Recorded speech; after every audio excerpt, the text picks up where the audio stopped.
Welcome to the Infinite Media Podcast, and in this episode, I want to talk about the Warhammer 40k Rogue Trader video game by Owlcat Games. If you're familiar with the channel and you've seen the previous episodes of gameplay, then you know that Owlcat Games is the game studio that came up with the amazing Kingmaker that I'm playing at this very moment.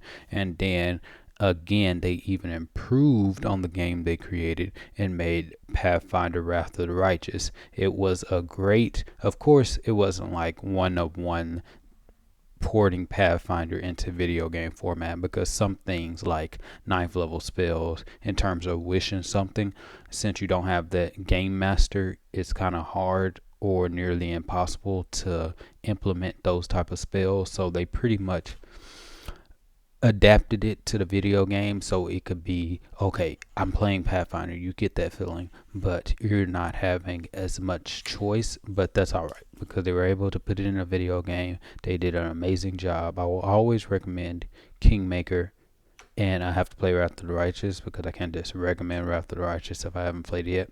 But we're also going to go over Starfield because it's getting close. Starfield is supposed to come out in September. So I'm gonna start going over some videos. I have a trailer that I want to go over and just talk about that. And as far as anime, I still want to add some anime talk and stuff like that. I've watched a few episodes of Psycho Pass. Psycho Pass is really good. I really started to mature as an anime fan slash watcher because, of course, like anyone, I grew up with the basics: Dragon Ball, Naruto, One Piece. I guess for me, it's the basics. I guess older individuals would say Akira or something like that. But anyway, and I'm not caught up in One Piece. I'm during the little Kaido arc. Momonosuke just got older thanks to the ripe fruit, not a jutsu. I don't know. Shinobu is one of the characters I hate the most. She is so annoying, but that devil fruit is really good, very useful for certain situations. But anyway, it's like that whole One Piece season. It's like the the filler. It just doesn't make sense. And then you're doing the storyline, and then you suddenly do a flashback of something that happened 3 to 4 episodes ago, probably 2 episodes ago in some instances. And I'm like, luckily, I'm just watching it. I'm watching one episode a day, so that's why I haven't been caught up yet because I have to do other things. But it just doesn't make sense to me. It's like, I know One Piece is a popular series. I know people are dedicated at this point, so they might watch it. But One Piece has gotten to the point where, like, I will literally skip certain scenes when they do something stupid and watch the good parts. And I don't think you should. Okay, you're making it last, but it already lasted long enough. Well, I wouldn't say that. You still have more story, but you don't have to add all this stuff. I don't know what's going on. If it's like they just can't keep think of a story. They're doing all these other things, and they just need to.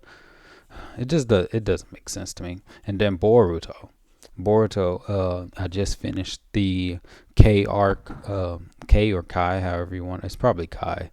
The little princess from the land of bamboo. Finished that arc. It's like, at least with Boruto, it's like I'm starting to think like it's filler. It looks filler. It has nothing. It's not in the manga or anything like that. So I know it's filler, but it's like it's more like a backstory filler. So I'm like less inclined to like skip it and everything like that. I'm sorry if you're not like an anime fan, and I've usually been doing video games, but this is all the fun stuff: anime, video games, and books. Right now I'm not reading any like interesting books to tell you about right now. If you've haven't read it, I will mention these because these are my top books that I will feel if you watch the channel like anime or video games. If you like anime and video games, definitely check out Infinite Dendrogram. That that is just amazing. I would say one of my top light novels to read. They have the anime too, so if you want to just get into the anime, but I'm a firm believer that, and you know how they say the books are better than the movies. I think I pretty much agree because I haven't read a book where the movie did better. I've watched Hunger Games where the movie actually stuck with the books, which makes sense. Uh, don't ever watch the Percy Jackson series. They just ruined that book series. But before we get off on a tangent, basically, Infinite Gingergram is anime. It's like the VR MMORPG where you actually, it's kind of like Rogue One. I know everyone seen Rogue One and everything like that. Uh, not Rogue One. Why don't I say Rogue One? It's because I'm combining Ready Player One with Rogue Trader, which we're gonna get into. Ready Player One. It's like that. So they exist in the real world, but they spend most of the time playing this video game called Infinite Dendrogram. Infinite Dendrogram has some secrets in it, and you'll start to learn it's just not a video. It's not just a video game, but pretty much it has full sensory things. You live in there, you can move, you feel things. You can turn the pain on and off when you do the settings. You can make it look realistic or more of a cartoonish style anime. This is all in the beginning, but I really like the fact that your classes are considered jobs and you have different rankings for jobs. So you have the low end jobs, and I think their level caps at 100 for the low end jobs, and then you have high end jobs where the level caps at, no, I think the low end jobs the level caps at 50, and then high end jobs the level caps at 500. I think you only can have a maximum of two, and then you have your superior jobs where there's only one in existence in the entire universe, well, in that entire world. So, and there's many different types of superior jobs. So like when one person claims a superior job, then you can't get it until that person like dies permanently. And then you have players, which is the person's like your character dies, you can come back after a certain amount of time. In the game, it is one day in time, because the time is different. Like 3 days in game is like one day in the real world. So 3 days in game, then you come back, and then you have the real life people. I kind of forget what they actually call them in game, but they can hold superior jobs too. Their strongest among them can. And if they die, then the superior job becomes free. But if a master, which is the players, get it, then it's like the superior job is taken like pretty much forever until I guess the person deletes the account. I don't even think they can delete. They can stop playing, definitely. So the really good thing about that one is that they have a unique thing about the embryos, and I'm not going to get too much about that, but the embryos is like it scans your mind, the little virtual reality headset that they do find your like memories and stuff like that, and the embryo is like reads all that data. So when it hatches and when it evolves, then it evolves based on your personality. So it's like your perfect partner. And then as it goes through the different stages and ranking up, then it will start to show different aspects. It will relate to your character. Then they have different type of embryo. But enough of that one. And then there's Overlord. If you haven't read that, definitely recommend that too, because that's based on this guy going into another world based off a video game. I'm not going to get too much about that because that will be going too much. But those two I recommend for if you like video games and anime. Read them, you will not be disappointed. And read the Red Rising series. That's just my favorite sci-fi series. Period. Just read that. A new book should be coming out in June or July. The Lightbringer, the latest book in the series. I have to get that on that. But we talked enough about books and anime. Let's get into Rogue Trader first.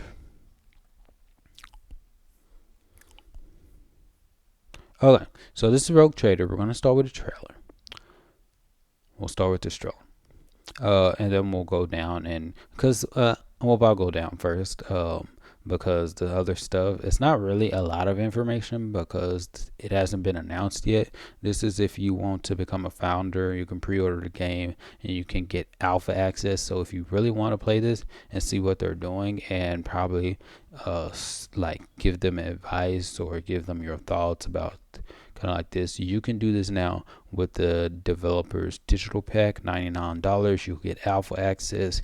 When the beta comes out, you get beta access, and then when the game comes out, you get access to the game, and then you get all this other stuff. I'm guessing the alpha supported bridge banner is some add-on to, I guess you'll have a ship, which makes sense because this is a sci-fi universe. I don't know too much about the Warhammer 40k. I'm just picking up what they're putting down, and it looks like you'll have a ship. And then you can get a collector's edition and then have these add-ons and stuff like that. I would, because like the Outcat games, like I was so presently surprised with Kingmaker that I would be willing to do alpha access, and I would be willing to do beta access for Baldur's Gate 3 because I love the CRPG genre, because it just brings me more closer to like the role playing in the video games and more choice. Cause I've always noticed more choice. Skyrim is pretty much the only like non-CRPG where I noticed like you have a choice. You have a lot of choice to build your character, and that's what I like most about video games is like the choice thing.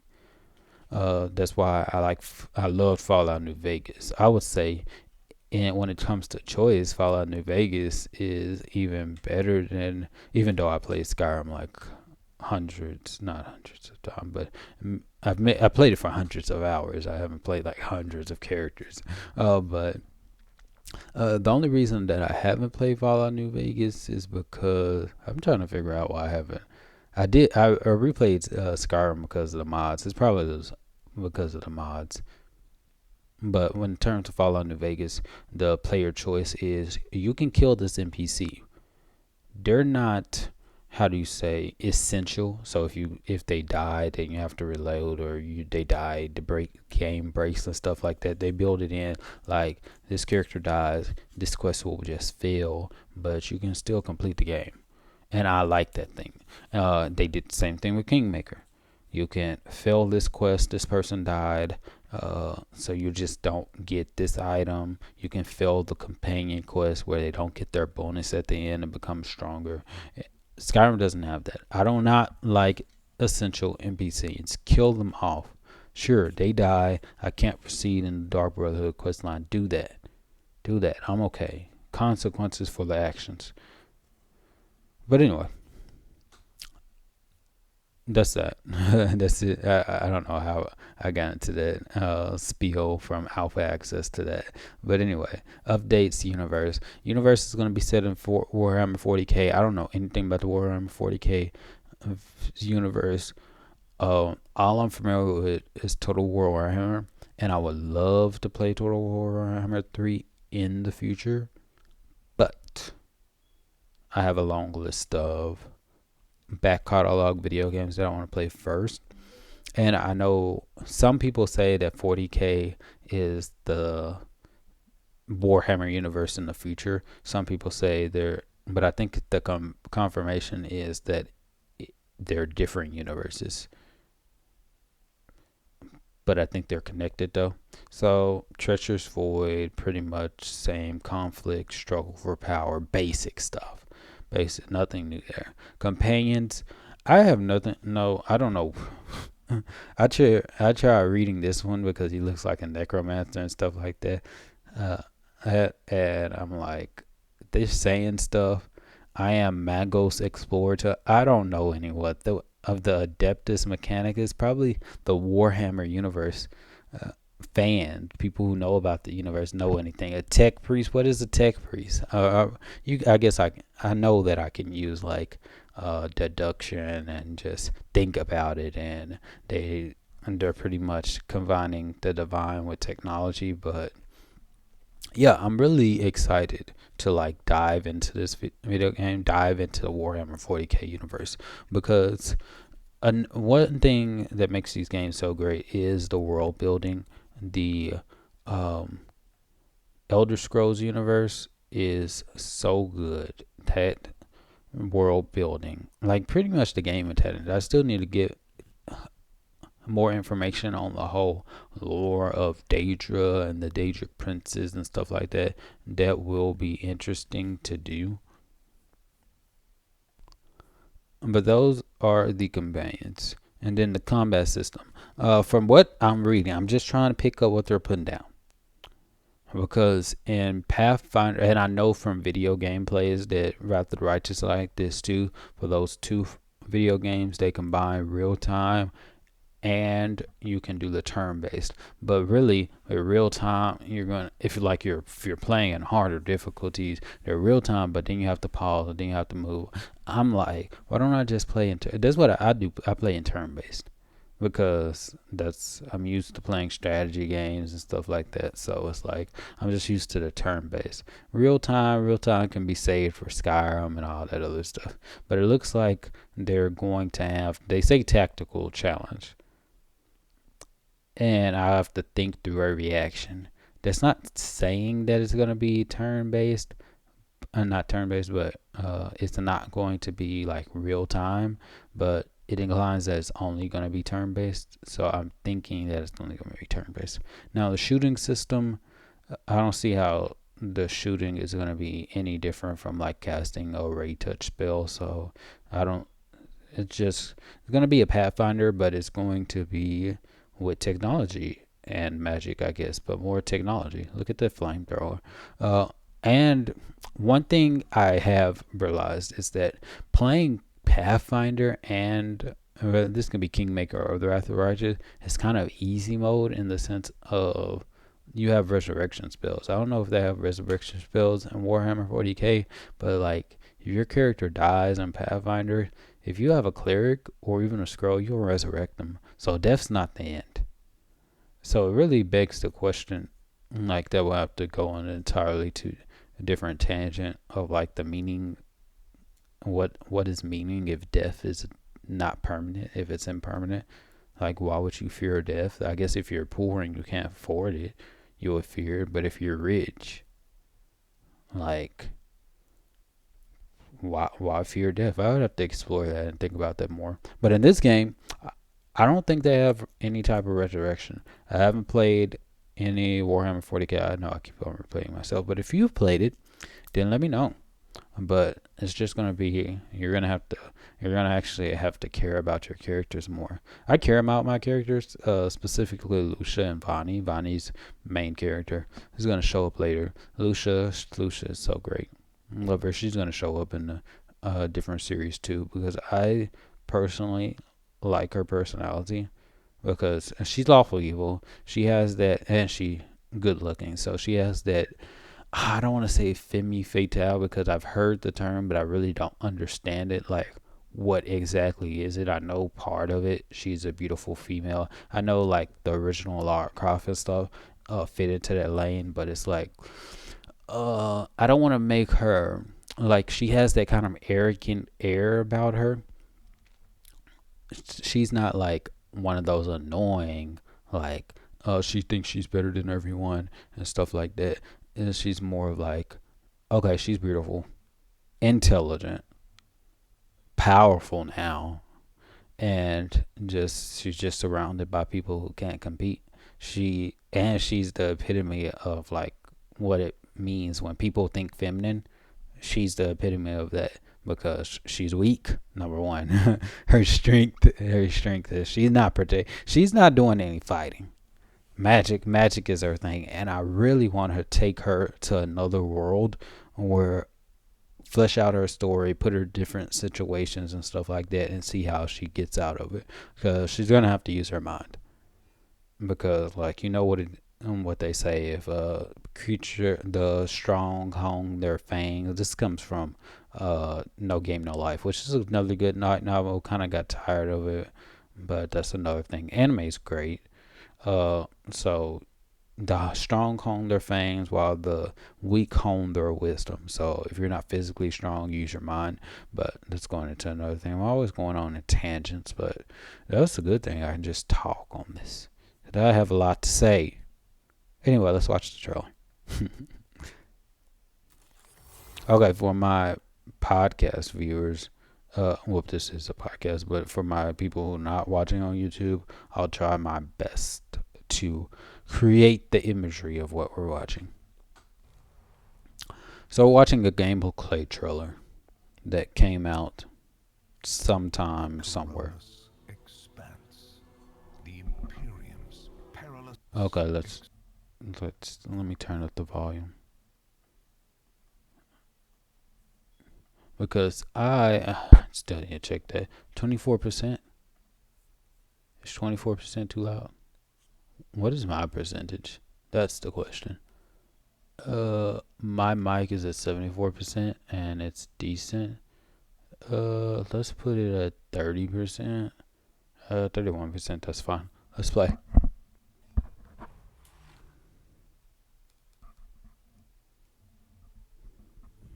The Coronis Expanse. The Imperium's perilous frontier.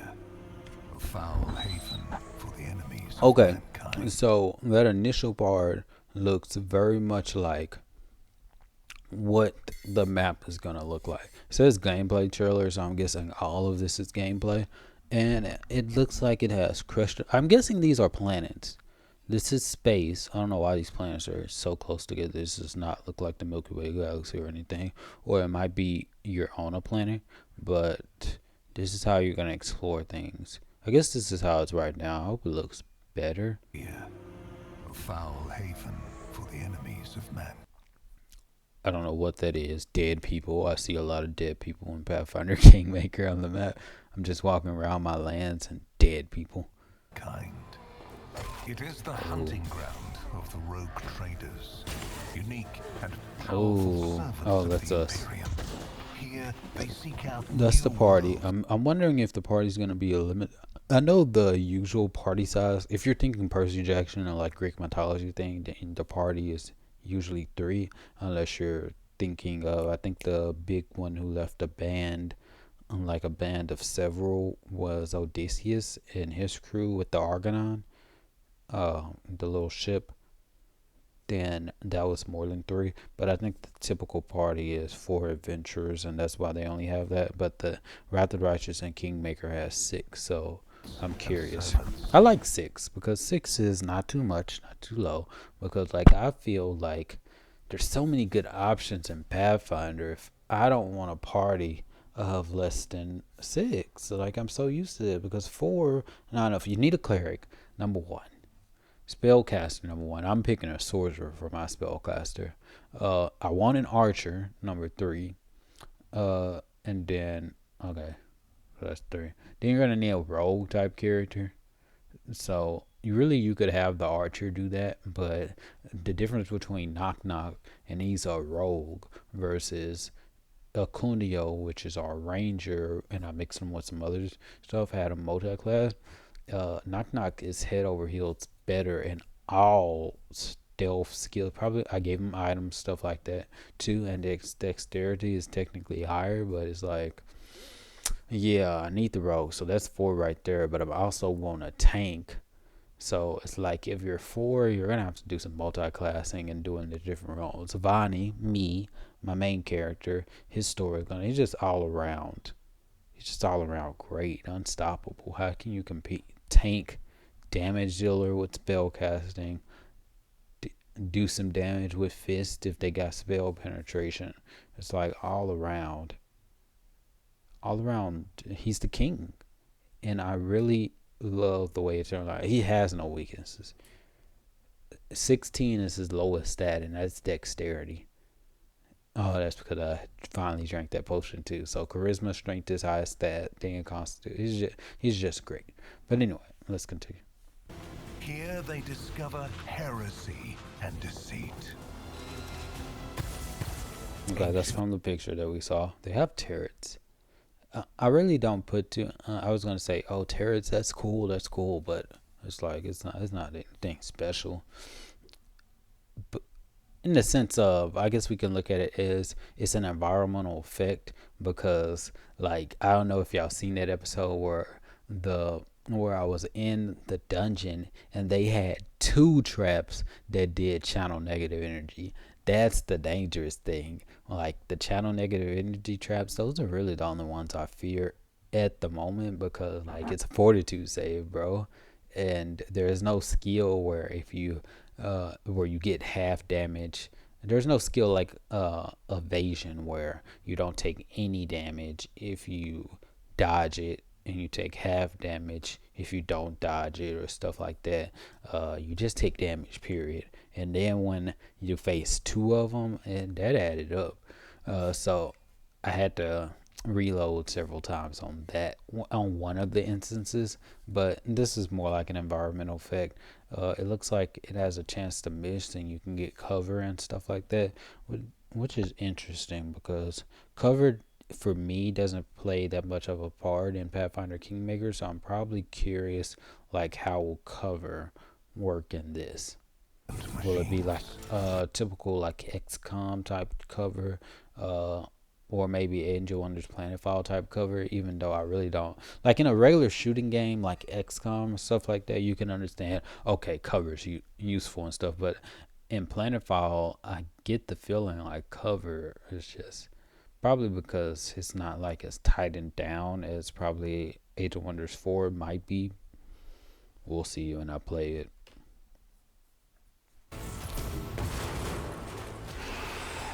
Murderous Xenos. Okay, they might have finally added height and stuff.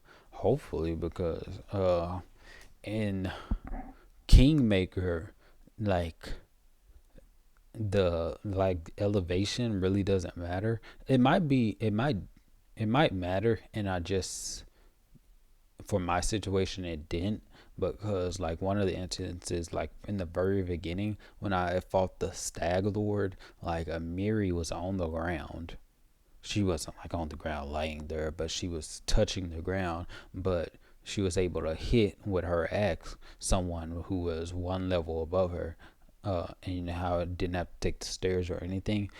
That one of the reasons that might have happened is because she was enlarged at the time, and I think she was using her normal oversized bastard sword, so that might have played a role in it, or and they actually calculated that. But I know some other instances. Well, the other instances was like a either a large or huge fire elemental, so they might have actually encountered it, but I haven't noticed it. I think that didn't get the feeling like compared to Baldur's Gate 3 and Divinity Original Sin 2. I haven't played Baldur's Gate 3 yet. We're starting to start going over that game later, probably next month, because that comes out August, probably when I get some Divinity Original Sin 2 playtime, and we'll look into that. But that's for future stuff. But let's continue the video. Warp spawned horrors. They look interesting. At least it's gonna be my two favorite things. I prefer fantasy over sci-fi, but I will play a solely sci-fi game. That's why we're going over Starfield, because I don't have a problem with it.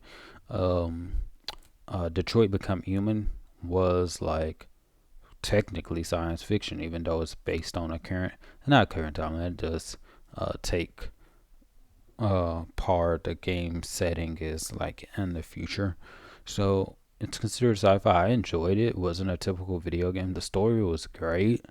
Like, that's another game that just blew my mind. That's why I'm excited by their next game, which is supposed to take place in the not Starcraft. Oh, I'm getting confused. Well, I'm not getting confused. I'm just there's just so many games, but the Star Wars universe. There's a lot to go over. Zealots.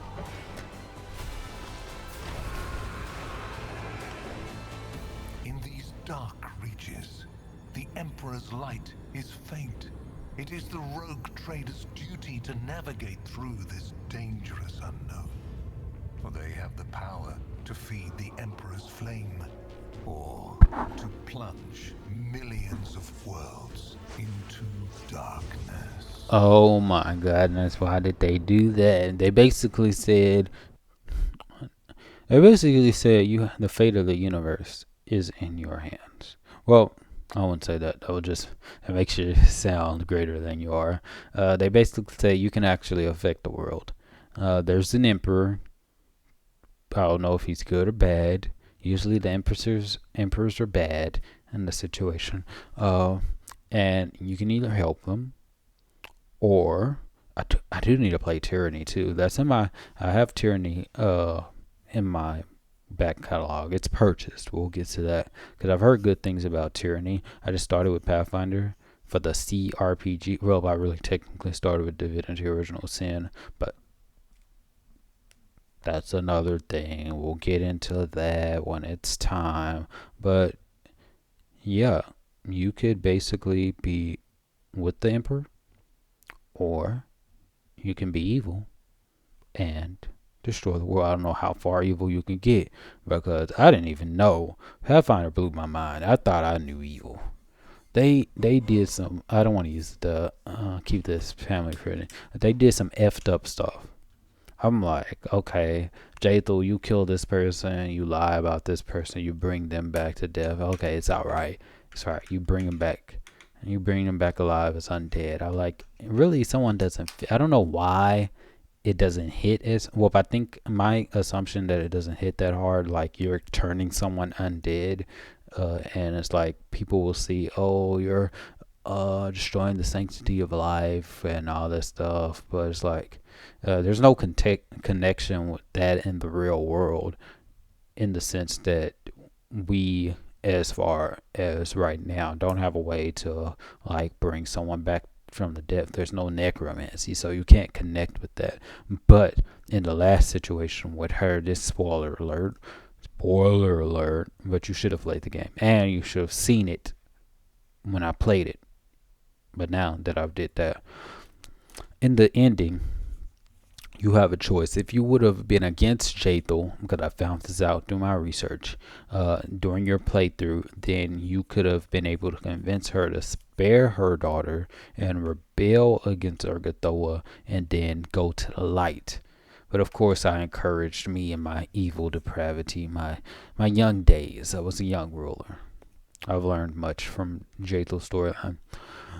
I wasn't given that option. I couldn't reform her. So it was either kill Jathel there, which I wasn't going to do, because still Jathel was still a friend or very, very prized advisor slash servant, that he wasn't going to do that.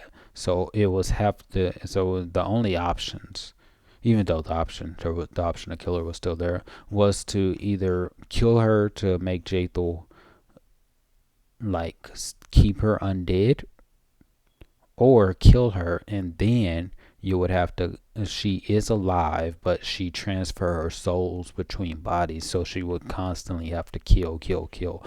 So I thought it was like super evil, and it hit home and it connected for the sense of that Jathel is killing her daughter, sacrificing her daughter.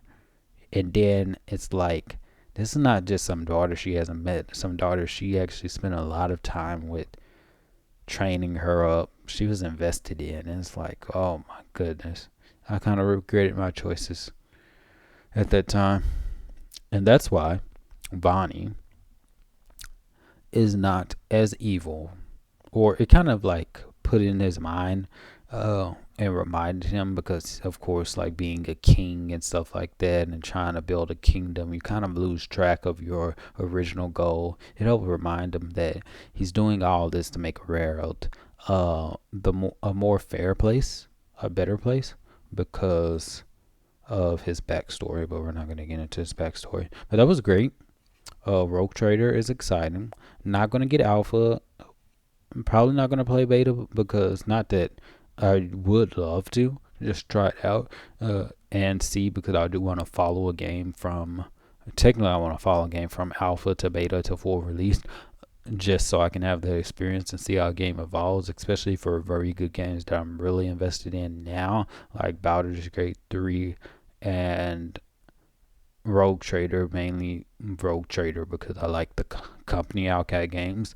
But I do have a long back catalog, and I'm not one of those individuals who just wants their back catalog or feels comfortable with their back catalog increasing.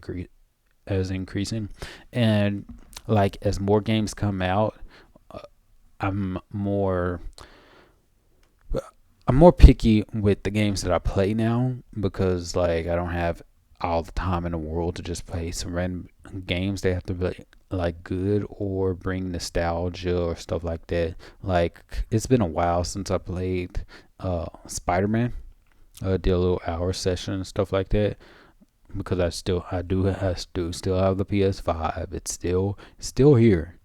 It's just like I mainly play on this because I want to be mainly a PC gamer. I only got a PS5 for exclusive or games that originally come out on PlayStation, like the Horizon Zero Dawn series. I know there's some controversy going over there with the new DLC, but or maybe that's just because I watched that one video, and in terms of like real world stuff, no one cares about what they decide to do with character development. I have to play Horizon Zero Dawn first and play Forbidden West and then give my 2 cents.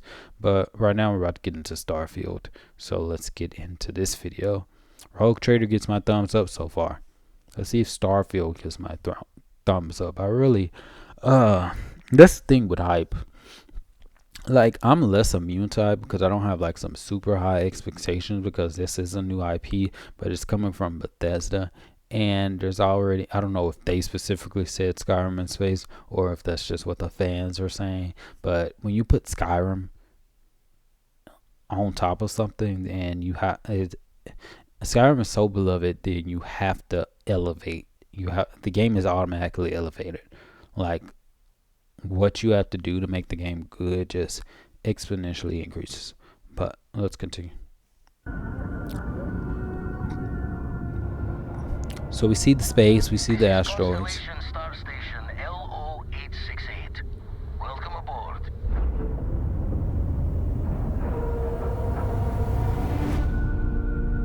Oh, they made the symbol. Was that symbol supposed to always? Now that they made the connection, was it always supposed to like be connected to space, or was it supposed to be?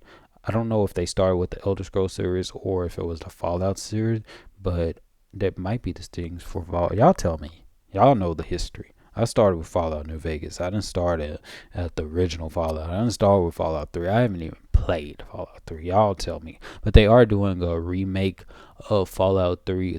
Some modders are doing it. There's a team that's remaking Fallout 3 with the Fallout 4 tech, and they're modding. They're saying close to the source material. They're pretty much porting the game over. They're making changes when it comes to like the I forget what it's called, the little mechanic where you slow everything down, whatever that mechanic is. It's been a while since I played Fallout New Vegas, but I do need to get into Fallout 4 too. More things to do. Let's play. Another one of those big anomalies. Maybe you catch a smile and uncover the source of it all.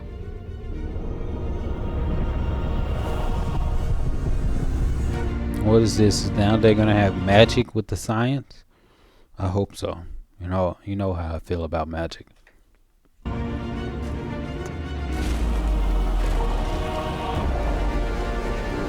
Looking at this, I get Destiny vibes. It's been a while since I played Destiny.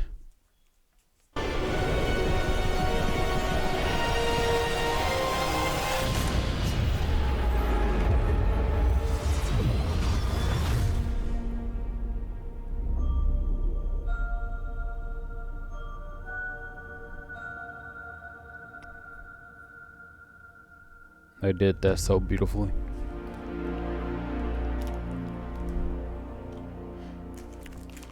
Show us something good. This better not be it.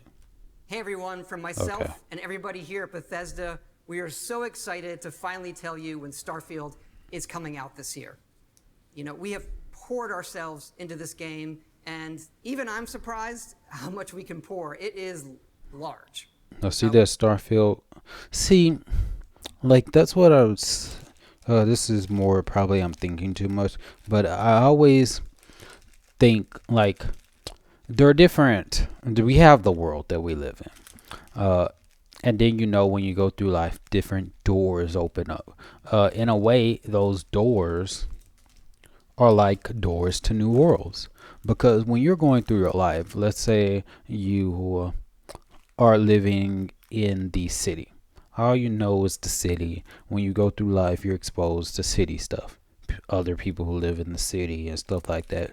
But then one day you decide, okay, let me try a farming. Let me go into the farm, or maybe some other person invites you to a farm, and maybe you even spend the night at the farm. That's an entirely new world. It's like different. Like you start to see things from a farmer's point of view. Same thing if you start working at a new company and now you're starting to go into rooms and areas you as a consumer would not go into. Now you're starting to see things you've never seen before.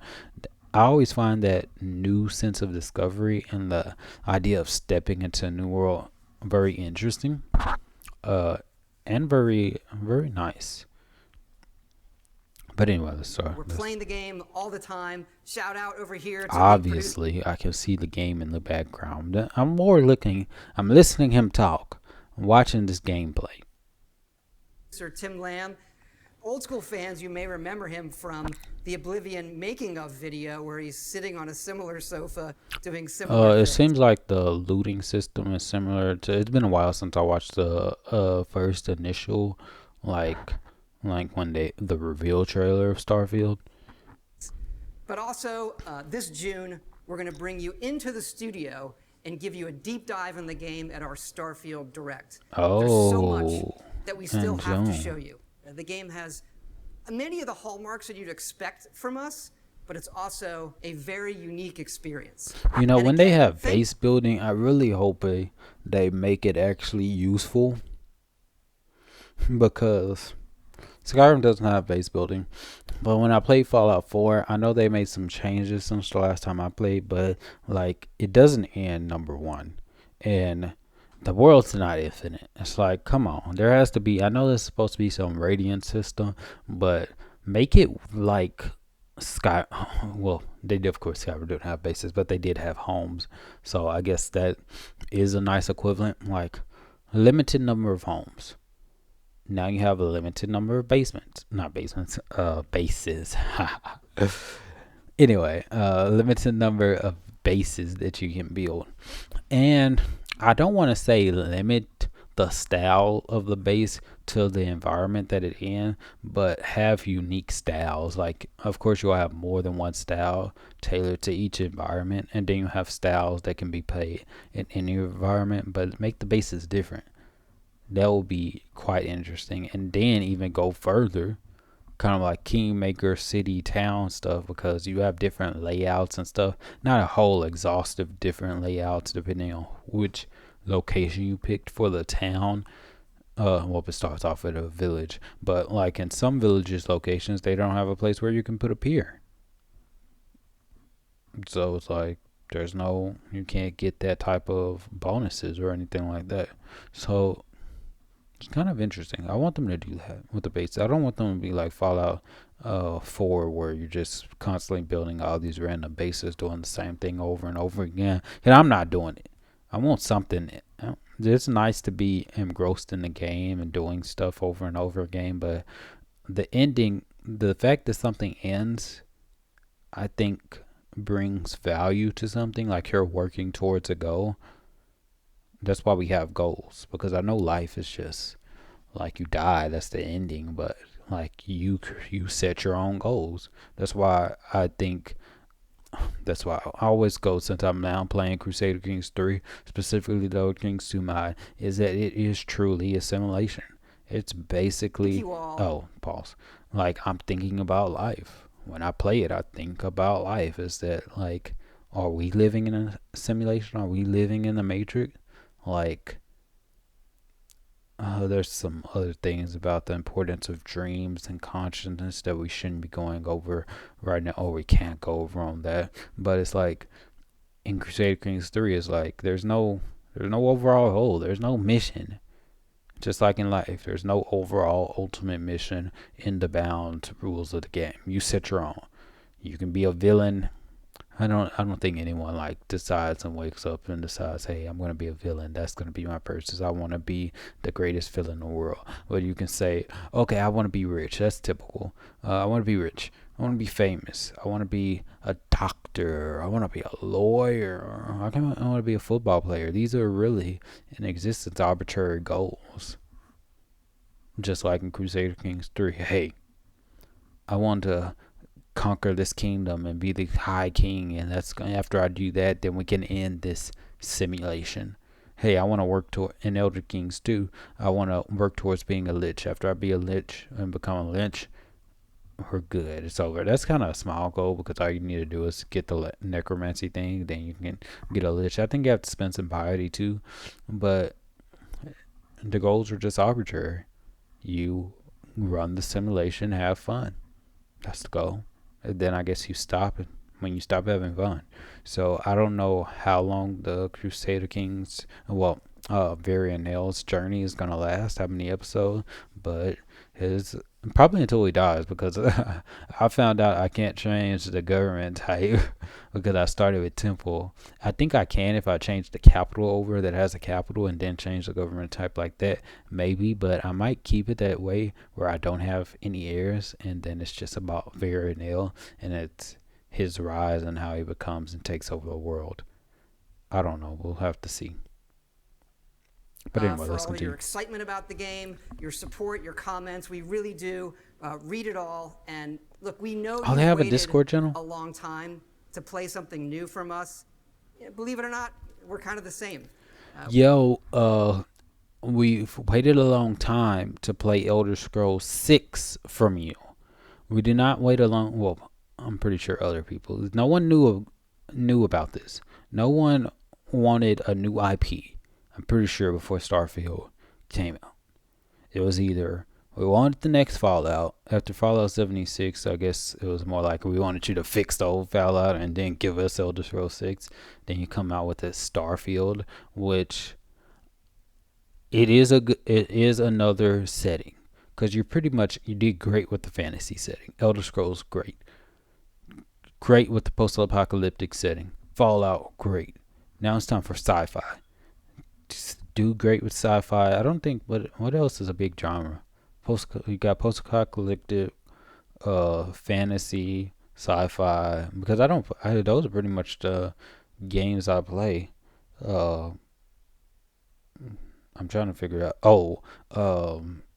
We have Cyberpunk, but Cyberpunk is more sci-fi too. So it's like it's sci-fi, not a sci-fi. You could do the Cyberpunk type thing, but it's like, is there really that much difference between sci-fi? But anyway, let's continue.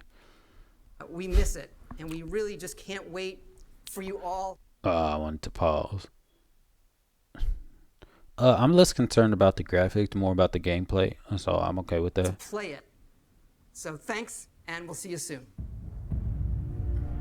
Okay, Starfield Direct. So we have this coming in June, and we have WWDC coming in June. So I'm hopefully Apple answer my prayers. I read I think it was either the Macworld, one of those magazines, because I still had the Apple News Plus subscription because I failed it because they tricked me. They said 3 months free, and I really don't think they gave me 3 months. Or if they did, 3 months goes by fast when you're working on some other stuff. But anyway, so they charged me, saw the notification. Okay, cancel. And I still had the time. And then, funny enough, it's like something in the back of my head was telling me, hey, check it out. And then I looked at it. Oh, it expires on the 12th. And then I looked into it.